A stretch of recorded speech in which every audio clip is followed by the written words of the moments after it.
আসসালামু আলাইকুম। আবারও চলে আসলাম আরেকটা ভিডিও নিয়ে। এটা আমার লাস্ট ভিডিওর আরেকটা অপশন। কারণ ওইদিন অনেক লং হয়ে যেত। তো ২ টা একসাথে করে আমি আপলোড করে দেব। যদি আপনাদের ভালো লাগে লাইক, শেয়ার দিয়ে। তো আসলে আ ওইদিন আমি বলছিলাম যে আমাদের দেশের সোসাইটি, ছেলেদের সোসাইটি, চাকরি, তারপরে ইঞ্জিনিয়ার, ডাক্তার এসব এই কথা নিয়ে। তো এখন আ আমি এখন যেটা বলতে চাচ্ছি যে ডাক্তার, ইঞ্জিনিয়ার হয়ে গেলেই কি সবকিছু হয়ে গেল? কেন বিজনেসম্যান হতে পারবে না? entrepreneur হতে পারবে না? পারবে। চেষ্টা থাকলে সবই পারবে।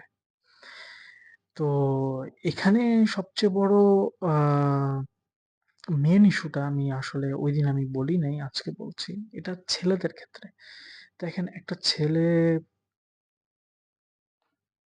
Secondary, higher secondary, graduation, post graduation করার পর দেন একটা জব পায়। জব এটাই তো চলে। এভাবেই তো চলে আসতেছে আমাদের যুগ, যুগ ধরে। তো আমাদের ছেলেদের ব্যাপারে একটা জিনিস সবসময় ফেস করতে হয় যে, "অমুকে কি করলো? এটা ফ্যামিলিই করে।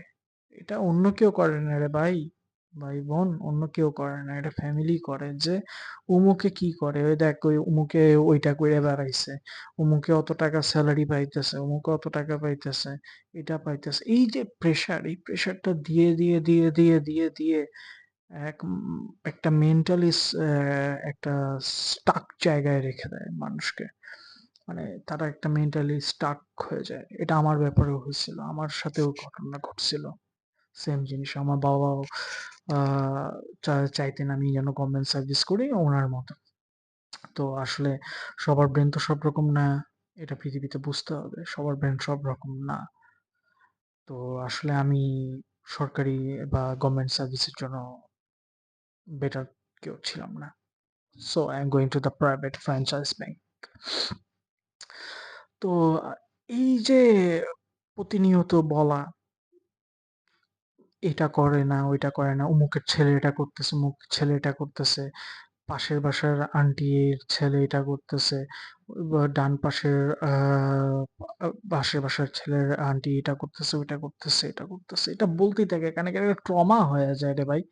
এই বুঝতে চায় না যে ওনারা যে এটা একটা ট্রমা। তো আসলে আ এটা করাটা ঠিক না। এটা করাটা ঠিক না। আ যে কাজের জন্য পারফেক্ট তাকে সেই কাজটা করতে দাও। একদিন না একদিন 100% অ্যাচিভমেন্ট আসবে, সফলতা আসবে গ্যারান্টি।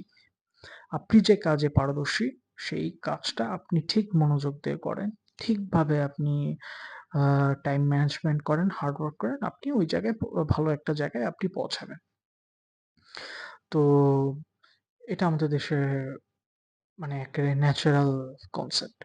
তারপরে আসেন ওই ছেলেটা যখন একটা বয়স হলো বিয়ের। এখন বিয়ের ক্ষেত্রে ১ম এই জিজ্ঞেস করা হবে যে, "ছেলে কি করে?"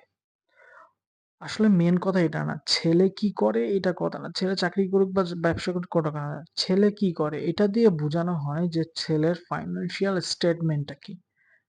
আরে ভাই ছেলে হইতেছে যদি জব করে তাহলে ওকে, মেয়ে দিয়ে দিল।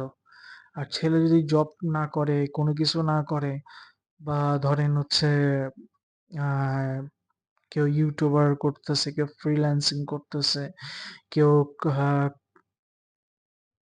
আ গান গাচ্ছে, কেউ হচ্ছে মোটিভেশনাল স্পিকার হচ্ছে, কেউ আ আ ফটোগ্রাফি করতেছে, আম কেউ জার্নালিজম করতেছে।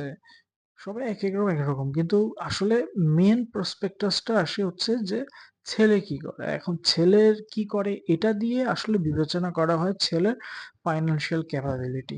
হ্যাঁ, obviously একটা ফ্যামিলি আ চাবে যে এমন এক ছেলের কাছে তার মেয়েকে দেওয়ার জন্য সে সেফ থাকবে।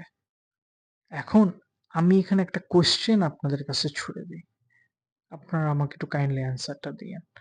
ধরেন একটা ছেলে জব নিয়ে ওকে হলো, বিয়ে-টিয়ে ওকে হলো।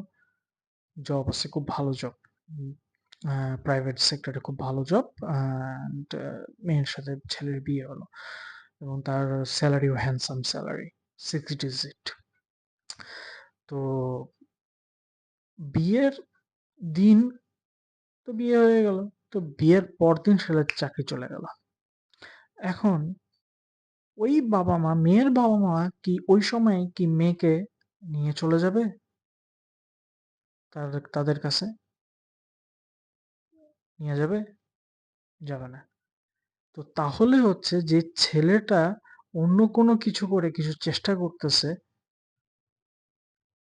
তাকে সাপোর্ট দেওয়াটা না দেওয়াটা অযৌক্তিক কি? দেওয়াটা উচিত। আমাদের দেশের এই কনসেপ্টগুলো খুব নোংরা।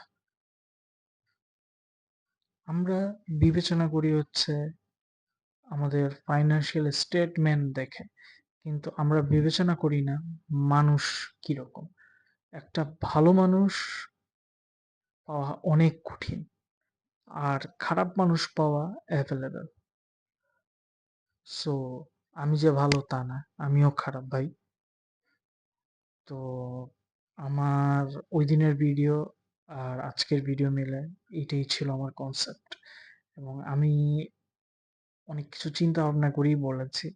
তো কেমন লাগলো আপনাদের কমেন্ট করে জানাবেন, এবং ভিডিওটা শেয়ার করে দিবেন এবং আমাকে হেল্প করবেন। অ্যান্ড আমি প্রফেশনাল না, বিগিনার আছি। স্টেপ বাই স্টেপ প্রফেশনাল হয়ে যাব ইনশাল্লাহ। ভালো থাকবেন। আসসালামু আলাইকুম।